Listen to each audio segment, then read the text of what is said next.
আসসালামু আলাইকুম রহমতুল্লাহি ওয়া বারাকাতুহু। আলহামদুলিল্লাহ, আমরা একেবারে অনুষ্ঠানের শেষ প্রান্তে পৌঁছে গেছি। আর কয়েক মিনিট পরে আমরা ইনশাআল্লাহ মাগরিবের সালাত আদায় করে সবাই যার যার গন্তব্যে ফিরে যাব। আমি আসলে খুব আক্ষেপ করছিলাম আমাদের ছাত্রবন্ধু ঠিক তোমাদের মতো করে যে সোহাগ ভাইয়ের আলাপটা আরেকটু লম্বা কেন হলো না, আমাদের ডাক্তার নাবিল ভাইয়ের আলাপটা আরেকটু লম্বা কেন হলো না। নিশ্চয়ই তোমরা সেই অনুভবটা করছিলে নাকি? তাহলে আমরা মাগরিবের পরে যদি এসা পর্যন্ত আরেকটা সেশন নেই কেমন হয়? মুশকিল হলো, নাবিল ভাইয়ের ফ্লাইট রাত 8টায় চলে যেতে হবে ওনাকে, আবার সোহাগ ভাইয়ের নিশ্চয়ই আরও শিডিউল আছে, আর তোমাদেরও বাসায় ফিরে যেতে হবে। অতএব আজকে তোমাদের মধ্যে একটা আগ্রহ জাগ্রত করার চেষ্টা আমরা করেছি। তোমরা যদি আগ্রহ বোধ করো আমরা পরবর্তীতে এই ধরনের প্রোগ্রাম আরও করতে পারি, কি বলো? ইনশাআল্লাহ ইনশাআল্লাহ। যেহেতু সময় হয়ে গেছে, মাগরিবের আজান হয়ে গেছে, আমরা কয়েক মিনিটের ভিতরে আমি কিছু কথা বলে শেষ করবো ইনশাআল্লাহ। আমার আসলে আজকে বক্তব্য দেওয়াটা অনেক গুরুত্বপূর্ণ না। আজকে যে সমস্ত অতিথিদের বক্তব্য শোনা গুরুত্বপূর্ণ, আমরা তাদের বক্তব্য শুনেছি আলহামদুলিল্লাহ, এবং সবগুলো রেকর্ড হয়েছে। এগুলো আশা করি সোশ্যাল মিডিয়ার মারফতে তোমরা আবারও দেখতে পারবে এবং আরও জানতে পারবে ইনশাআল্লাহ। আলহামদুলিল্লাহ, আল্লাহ তাআলা আমাদেরকে উপকারী কথাগুলো আমল করার তৌফিক দান করুন। তোমরা ডক্টর খন্দকার আব্দুল্লাহ জাহাঙ্গীর রহমাল্লাহর নাম শুনেছ? স্যার একটা উপমা দিতেন, আমার কাছে বেশ ভালো লাগে উপমাটা। সেটা হলো, স্যার বলতেন যে আল্লাহ সুবহানাহু ওয়া তাআলা মানুষ এবং অন্য প্রাণীদের যে সৃষ্টি করেছেন, এই দুই সৃষ্টির উপমা হলো বাটন ফোন আর স্মার্টফোনের মতো। অর্থাৎ আল্লাহ তাআলা যে অন্যান্য প্রাণী তৈরি করেছেন, ধরো হাঁস, মোরগ, গরু, ছাগল যা যা আছে, এই সবগুলোকে স্যার বলতেন এগুলো হলো বাটন ফোনের মতো। আর আমরা যারা মানুষ, আশরাফুল মাখলুকাত, আল্লাহর সবচেয়ে সেরা সৃষ্টি, সৃষ্টি জগতের সব কিছুকে আল্লাহ তাআলা যে মানুষের জন্য সৃষ্টি করেছেন, সে মানুষের তুলনা স্যার দিতেন স্মার্টফোনের সাথে। কিভাবে তিনি বোঝানোর চেষ্টা করতেন যে দেখো, একটা বাটন ফোনে কিন্তু যা যা প্রোগ্রাম দেওয়ার আছে তা কিন্তু দেওয়াই থাকে। বাটন ফোনে কি অ্যাপ স্টোর, প্লে স্টোরের মাধ্যমে নতুন কোনো প্রোগ্রাম ডাউনলোড করার সুযোগ আছে? সুযোগ নেই। ক্যালকুলেটর যেটা দেওয়া আছে, তোমার পছন্দ হলে ভালো, না হলে তুমি আরেক সেট চেঞ্জ কিনো, কিন্তু নতুন আরেকটা ক্যালকুলেটর তুমি নামানোর কোনো সুযোগ বাটন ফোনে থাকে না। কিন্তু স্মার্টফোনে অলমোস্ট ব্ল্যাঙ্ক, মূল জিনিসগুলো দেওয়া থাকে। এরপরে তুমি কি কি নামাবা না নামাবা, তুমি অ্যাপ স্টোরে গিয়ে, প্লে স্টোরে গিয়ে তোমার সুবিধা অনুযায়ী তুমি নামাইতে পারো। আল্লাহ রাব্বুল আলামিন যে হাঁস মোরগ তৈরি করেছেন, অন্যান্য সৃষ্টি, অন্যান্য প্রাণী তৈরি করেছেন, এদের সবাইকে আল্লাহ রাব্বুল আলামিন নির্দিষ্ট প্রোগ্রাম তাদের মধ্যে দিয়ে দিয়েছেন। নতুন কোনো প্রোগ্রাম সেখানে ঢোকাবার সুযোগ নেই। এজন্য যদি কেউ চায় যে হাঁস, মোরগ, গরু, ছাগল এদেরকে আমরা ডাক্তার ইঞ্জিনিয়ার বানাবো, সম্ভব না।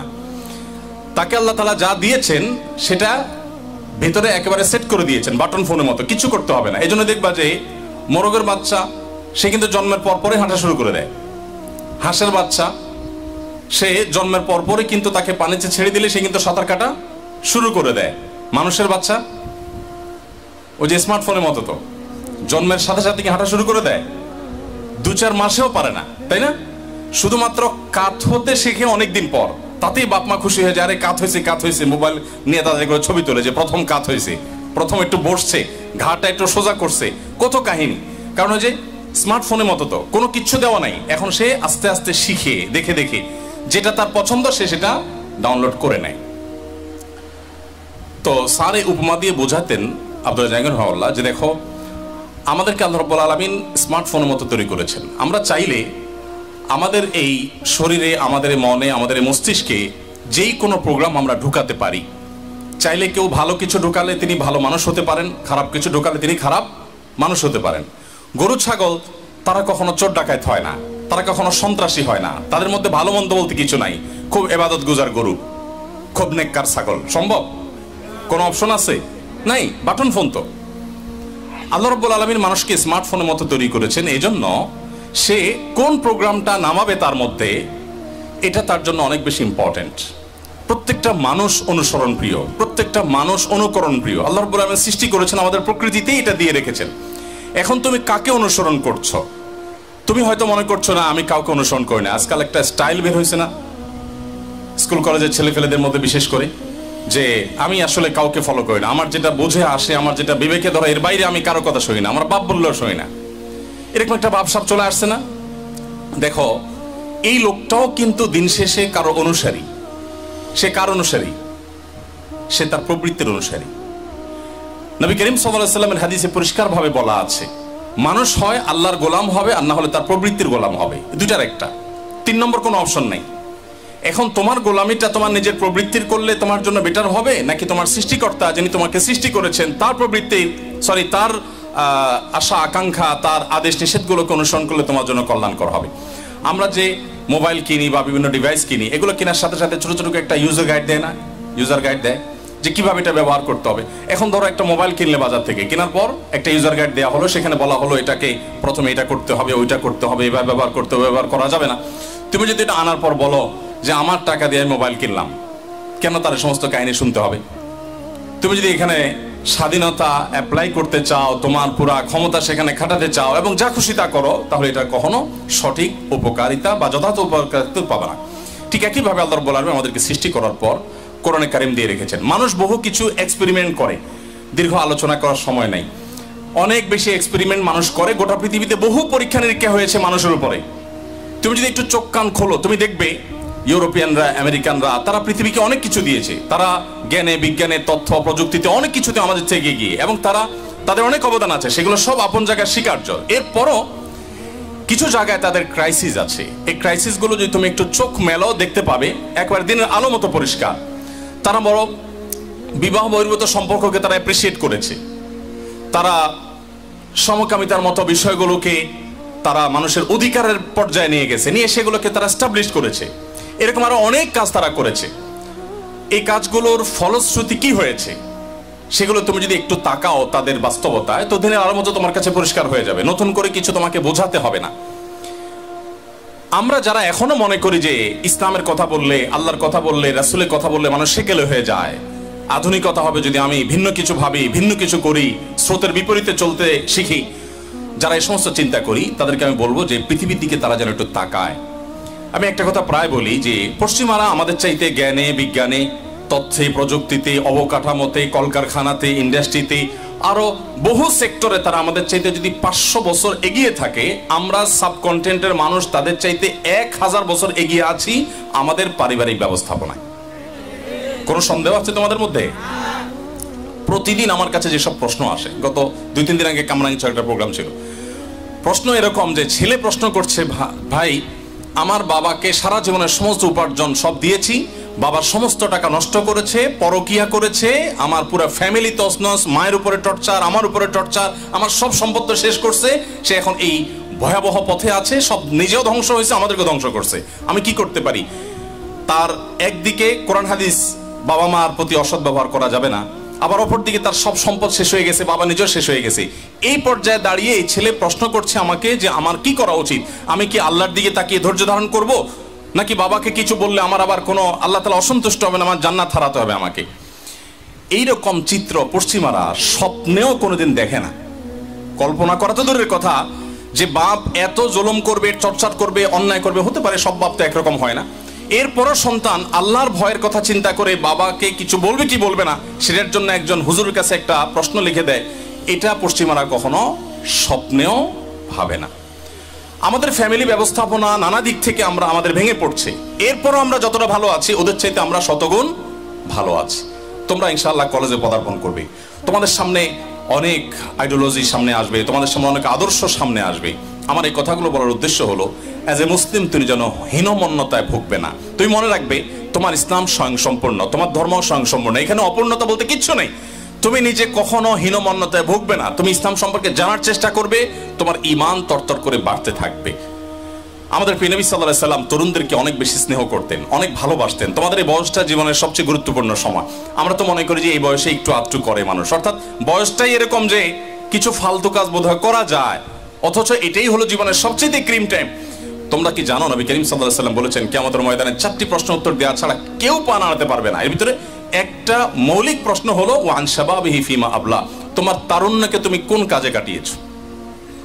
তুমি বৃদ্ধ বয়সে কি করেছো, কয়টা উমরা করেছো, কয়টা হজ করেছো, এটা আল্লাহ দেখবেন না। আল্লাহ দেখবেন তুমি তোমার তারুণ্যে কি করেছো, তোমার যৌবনে কি করেছো। এই জন্য তোমাদেরকে আমি বলতে চাই যে এই বয়সটা হেয়ালিপনা নয়, এই বয়সটা খুব সিরিয়াস, এবং মানুষ যা করে এই বয়সেই করে। তোমরা এই যে সোহাগ ভাইকে দেখতে পাচ্ছ, উনি সফল উদ্যোক্তা, তোমরাই বলো এই সফল উদ্যোক্তা কি উনি বুড়াকালে হয়েছেন? এখনো তো তরুণ উনি, আলহামদুলিল্লাহ বয়স, তাই না? অতএব তোমাদের এই জীবনটা অনেক বেশি গুরুত্বপূর্ণ। এই পুরো জীবনটা আল্লাহ তাআলাকে তোমরা দেওয়ার চেষ্টা করবে। মনে রাখবে আল্লাহ তাআলা আরশে নিচে যে সমস্ত মানুষকে বিশেষভাবে ছায়া দেবেন কিয়ামতের ভয়াবহতম দিনে, যাদের কিয়ামতের কোনো কষ্ট তাদেরকে টাচ করবে না, সেই মানুষগুলোর ভিতরে ওই যুবকরা যাদের যৌবনকে তারা আল্লাহর পথে ব্যয় করেছে, আল্লাহর ইবাদত বন্দেগীতে ব্যয় করেছে এবং যৌবনকালকে তারা নষ্ট করেনি। বিধায় আমি তোমাদেরকে বলতে চাই, তোমাদের কলেজ বিশ্ববিদ্যালয় জীবনে তোমরা আত্মপরিচয়হীনতার বা আত্মপরিচয় নিয়ে তোমাদের হীনমন্যতা তোমরা ভুগবে না। তোমাদেরকে নানা পরিচয় পরিচিত করতে অনেকেই চাইবে, তোমরা সতর্ক থাকবে। মনে রাখবে ইসলাম মানুষের বানানো কোনো দিন নয়। এখনো ইসলামের এমন এমন বিধিবিধান আমরা জানি যে বিধানগুলো মনে হবে যে আজকের এই 2024 সনের পৃথিবীর বাস্তবতায় মনে হয় আজকে নাজিল হয়েছে, অথচ এই বিষয়ে নবী করিম সাল্লাল্লাহু আলাইহি সাল্লাম 1450 বছর আগে হাদিস বলে গেছে। তুমি দেখো এখন ফ্যাক্টরি রেভলিউশনের পরে এখন পৃথিবীতে যে প্রাকৃতিক দুর্যোগ দেখা দিয়েছে, এখন বৃক্ষরোপণ করার গুরুত্ব বুঝে আসছে আমাদের কাছে, তাই না? অথচ নবী সাল্লাল্লাহু আলাইহি সাল্লাম যখন বৃক্ষরোপণের কথা বলেছেন তখন পৃথিবীতে এই সংকটটা কি ছিল? এই কালো ধোঁয়া ছিল? এই কলকারখানায় এই সমস্ত বর্জ্য এগুলা গিয়ে পরিবেশ দূষণ করতো? কিছুই ছিল না। কিন্তু তখন তিনি বৃক্ষরোপণের গুরুত্ব বলেছেন। আরো মজার বিষয়, তিনি এমন জায়গায় বসে বৃক্ষরোপণের গুরুত্ব বলেছেন সেখানে বৃক্ষরোপণ করার অপশনই খুব একটা ছিল না, মরুভূমি, পাহাড় এবং রুক্ষ পাহাড়, সেই জায়গায় তিনি বলেছেন। আমি এক্সাম্পল দিলে অনেক এক্সাম্পল দিতে পারবো, আমি সেদিকে যাচ্ছি। আমি বলছি যে মুসলমান হিসাবে তুমি গর্বিত হওয়ার জন্য যথেষ্ট, তোমার আর কিচ্ছুর প্রয়োজন নাই। তুমি সব সময় প্রাউড ফিল করবে অ্যাজ এ মুসলিম, এবং প্রাউড ফিলটা তখনই করতে পারবে যখন তুমি ইসলামটা বুঝবে, জানার চেষ্টা করবে। আজকে আমি তোমাদের প্রতি উদাত্ত আহ্বান করতে চাই, ইসলামকে জানার তোমরা চেষ্টা করবে। আজকের এই প্রোগ্রামটা তোমাদেরকে ইসলাম জানাবার জন্য না, ইসলাম জানার জন্য এত শর্ট টাইম যথেষ্ট নয়। আজকে আমরা তোমাদের জন্য ছোট্ট একটা উদ্যোগ রেখেছি, সেটা হলো এই প্যান্ডেলের ঠিক পেছনে আমরা যেখানে ইনশাআল্লাহ নামাজ পড়বো, আসর পড়েছি যেখানে, তার পাশে একটা স্টল রাখা আছে।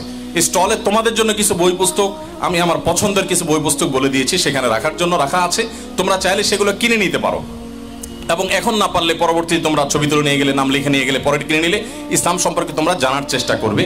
আমি খুব বেশি লম্বা করার সুযোগ নেই, কারণ অনেক সময় ইতিমধ্যে হয়ে গেছে। ইসলাম সম্পর্কে যদি তুমি জানো তাহলে কেউ তোমাকে হাইকোর্ট দেখাতে পারবে না, কেউ তোমাকে বিভ্রান্ত করতে পারবে না। আমি আবার বলছি, ইসলাম সম্পর্কে তুমি পড়াশোনা করে জেনে বুঝে তারপর ইসলামকে তুমি যদি প্র্যাকটিস করো, সেই ইসলাম তোমার ইনশাআল্লাহ অনেক বেশি উপভোগ্য হবে, তুমি অনেক উপভোগ করবে এবং ইসলাম প্র্যাকটিস করে তুমি অনেক মজা পাবে। যারা নতুন মুসলমান হয়, জেনে শুনে যারা পড়াশোনা করে যারা ইসলামে আসে, তুমি একটু তোমার আশেপাশে দেখিয়ে তোমার বন্ধু বান্ধবের মধ্যে কেউ যদি অমুসলিম থেকে ইসলামে আসে, দেখবে যে তারা ইসলাম প্র্যাকটিসে আমাদের চাইতে অনেক বেশি সিরিয়াস। এর অন্যতম কারণ হলো সে জেনে শুনে মুসলমান হয়েছে। আমাদের মতো মুসলমান বাই বর্ণ না, তারা মুসলমান বাই চয়েস। দ্বিতীয়ত যে বিষয়টি তোমাদেরকে করার জন্য আমি বলবো তা হলো তোমরা সবসময় সৎসঙ্গ অবলম্বন করবে। যে বন্ধুটা তোমার মিথ্যা বলার অভ্যাস আছে, যে বন্ধুটার মধ্যে অন্য মেয়েকে নিয়ে আজে বাজে কথা বলার, কমেন্ট করার অভ্যাস আছে, টিজ করার অভ্যাস আছে, তুমি হেয়ালিপনা করে দুষ্টুমি করেও এই বন্ধুর সঙ্গ কখনো অবলম্বন করবে না। কারণ মানুষ এভাবে নষ্ট হয়, এভাবে ধ্বংস হয়। মাদকতা নিয়ে তোমরা আজকে অনেক কথা শুনেছ।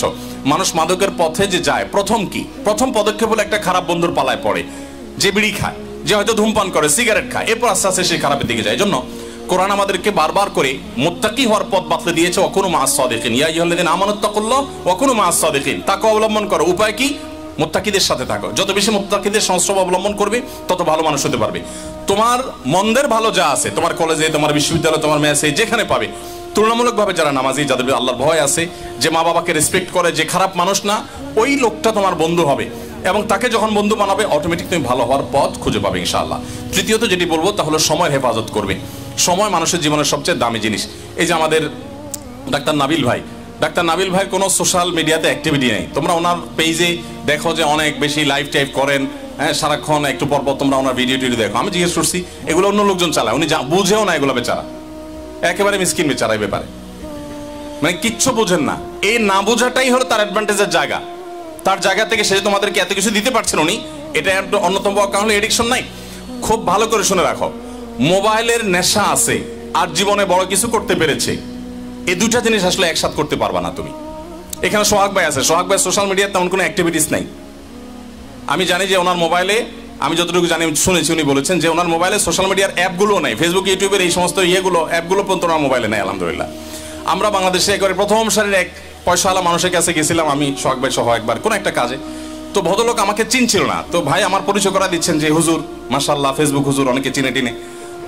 তো তখন লোকটা বললো সরি আমি চিনতে পারলাম না। আমার খুব অপমান হলো, খুব মনে কষ্ট পাইলাম যে আমারে চিনে না, কপাল পোড়া, কেমন কথা। পরে ভদ্রলোক বুঝতে পারছেন পরিস্থিতিটা, সাথে সাথে উনি সামলায় উঠে বললেন যে আসলে আমার মোবাইলে সোশ্যাল মিডিয়ার কোনো অ্যাপ ট্যাপ নাই, তো এগুলোতে সময় দেওয়ার সুযোগ আমার হয় না। তখন বুঝলাম যে এই লোক দেশের প্রথম সারির ব্যবসা প্রতিষ্ঠানের ওনার কেন হতে পেরেছে, কিভাবে হতে পেরেছে, সেই সমস্ত ফালতু সময় দেওয়ার মতো সুযোগ তার হাতে নাই। আমার সোশ্যাল মিডিয়াতে অনেক অ্যাক্টিভিটিস আছে, তোমরা বলো যে আপনি ওয়াজ করেন, আপনি কি করেন? তো আমার বর্তমান আমল হলো আমার অনেক দিন পর্যন্ত আমার মোবাইলে ফেসবুক ইউটিউবের কোনো অ্যাপ নাই। যতটুকু দরকার কম্পিউটার ব্যবহার করি, এর বাইরে মোবাইলে সাধারণত আমি কোনো অ্যাপ ব্যবহার করি না। আলহামদুলিল্লাহ, মোবাইল শুধুমাত্র যোগাযোগের জন্য ব্যবহার করছি এবং এর সুফল আমি পাচ্ছি।